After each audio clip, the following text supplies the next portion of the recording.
Welcome back. रसोई gas हर घर की मूल जरूरतों में से एक है। अक्सर इसकी कमी की वजह से लोगों को परेशानी का सामना करना पड़ता है। ये सच भी सब जानते हैं कि कालाबाजारी से गैस सिलेंडरों की किल्लत हो जाती है। वाराणसी के अनिल मौर्य इस धांधली के सच को सामने लाने के लिए सिटीजन जर्नलिस्ट बने हैं।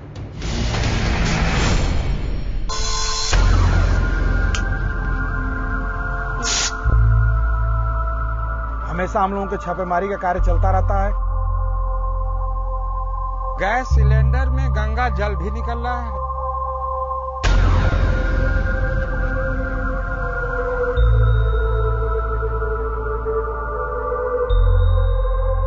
बुकिंग कराती हूँ तो उस पे करीब 20 दिन लेट गैस घर में आते हैं और जो आता है जितना दिन चलना चाहिए वो उतना दिन चलता भी नहीं है। सिलेंडर आता है जो चलने चाहिए 30 दिन, चाहे कम परिवार है तब पर भी बेची है, तब 28 दिन पर खत्म हो जाता, 20 दिन पर खत्म।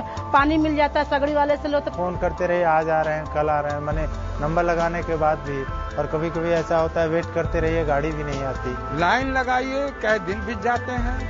दौड़ते दौड़ते आप गर्मी में परेशान हो जाएंगे और आपको गैस नहीं मिलेगा। मैं हूं सिटीजन जर्नलिस्ट अनिल मौर्य। मेरे शहर वाराणसी में रसोई गैस वितरण में बहुत बड़ी धांधली हो रही है, जिससे आम जनता बेहद परेशान है और भ्रष्टाचारियों की चांदी कट रही है।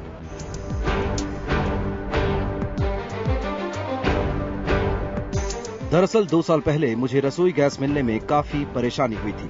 मैंने 3 बार बुकिंग कराई लेकिन डिलीवरी नहीं आई। ये रही तीनों बुकिंग स्लिप।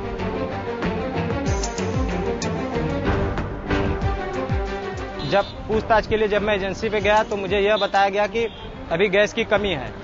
तब मैंने फैसला किया कि मैं पता करके रहूंगा कि मेरे हिस्से का सिलेंडर गया कहां। मैंने तीनों गैस सिलेंडर बुकिंग पर्ची की कॉपी लगाई और इंडियन ऑयल के जन सूचना अधिकारी से जानकारी मांगी कि जब 3 बार बुकिंग कराई है तो सिलेंडर कहां गए। ये आरटीआई डालने के 25 दिन बाद गैस एजेंसी के मालिक मेरे पास आए और मुझे भरोसा दिलाया कि आगे से आपको कोई परेशानी नहीं होगी। मेरा मसला सुलझते देख मेरे पड़ोसी मेरे पास आए और मुझसे मदद मांगने लगे, क्योंकि उन्हें भी ऐसी ही परेशानियों का सामना करना पड़ रहा था। मुझे लगा कि मुझे उनकी मदद करनी चाहिए। मैंने गैस कंपनी से सूचना के अधिकार के तहत जानना चाहा कि वाराणसी जिले की सभी गैस एजेंसियों ने पिछले 3 महीने में कितनी बुकिंग की है, कितने लोगों की डिलीवरी दी गई है और उन्हें प्लांट से कितने सिलेंडर मिले हैं। आरटीआई के जवाब में मुझे सेल्स अफसर से मिलने को कहा गया। सेल्स अफसर ने मुझसे कहा कि आप स्वयं अपनी सुविधा अनुसार एजेंसी जाकर जांच कर सकते हैं। मैं पहली बार एजेंसी में 16 अगस्त 2011 को गया। काफी मशक्कत के बाद उन्होंने मुझे रिकॉर्ड दिखाया। कागजात में 3 महीने में 37,716 बुकिंग दिखाई गई।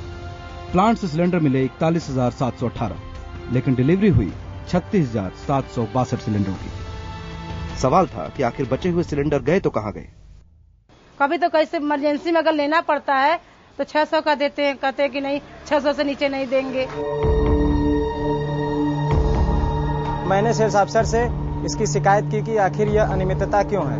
साथ ही कंपनी के अन्य 3 बड़े अधिकारियों से भी इसकी लिखित शिकायत की, पर आज तक मेरे किसी भी शिकायत का जवाब नहीं आया।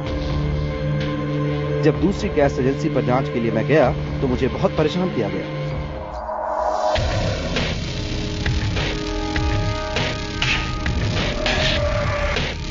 वाराणसी जनपद में कुल 28 गैस एजेंसी हैं। मैंने जिस पहली एजेंसी की जांच की उसमें बहुत सारी अनियमितताएं पाई गईं। मुझे शंका है कि अन्य एजेंसियों में भी बहुत सारी अनियमितताएं हैं। अगर ऐसा नहीं है तो क्यों इनके द्वारा मुझे सूचना उपलब्ध नहीं कराई जा रही है। आज मैं सिटीजन जर्नलिस्ट बनकर जिला आपूर्ति अधिकारी से मिलने जा रहा हूं।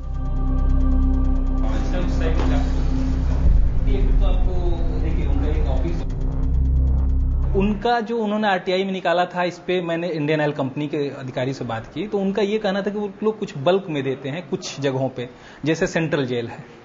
तो भले सेंट्रल जेल का एक कनेक्शन है, लेकिन वो महीने में उनको लगभग वहां कई सौ कैदी हैं तो उनको महीने में 600 देते हैं सिलेंडर। इसी तरह कुछ विद्यालय हैं सरकारी जो समाज कल्याण विभाग से संचालित होते हैं, नवोदय विद्यालय हैं, तो इन जगहों पे एक कनेक्शन एक नाम से है, लेकिन उनका मंथली जो खपत है वो कई सिलेंडरों का है। उस पर अब जब नेक्स्ट हमारी मीटिंग होगी उन लोगों के साथ तो उसमें मैंने उनसे कहा है कि एक विस्तृत अपना रिपोर्ट लेके आएंगे। सिटीजन जर्नलिस्ट बनकर मेरे लिए उम्मीद के कुछ दरवाजे खुले हैं। देखते हैं कितनी जल्दी मुझे सारी जानकारी मिल पाती है। अभी मैंने सिर्फ एक एजेंसी की जांच कर कागजात सतर्कता आयुक्त को भेजे हैं, जिससे ये लोग परेशान होने लगे। जब मैं सारी जानकारी जुटा लूंगा तो मुझे भरोसा है कि एक बहुत बड़े भ्रष्टाचार से पर्दा उठेगा। IBN 7 के लिए मैं सिटीजन जर्नलिस्ट अनिल मौर्य। आप भी सिटीजन जर्नलिस्ट बन सकते हैं। लॉग ऑन करें ibnkhabar.com/cj पर। आप हमें अपने फोटो और वीडियो भेज सकते हैं। हमारा टेलीफोन नंबर है 9871096692। अगले हफ्ते आपसे फिर मुलाकात होगी कुछ और मुद्दों के साथ। तब तक के लिए आपसे ले रहे हैं विदा। नमस्कार।